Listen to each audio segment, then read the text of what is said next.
I have been sponsored by CBI in the early 90s and getting stronger, and in 31 years in business of trash to cash, touching lives of the impoverished communities of the Philippines. Last December, I was informed that we are now touching lives of 1,000 families in the area.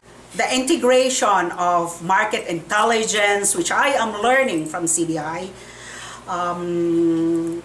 the export marketing program, have helped me a lot in where I am now in business for 31 years. But the CSR program, which CBI conducted last year, was very helpful because when we were audited, there were still a lot of challenges.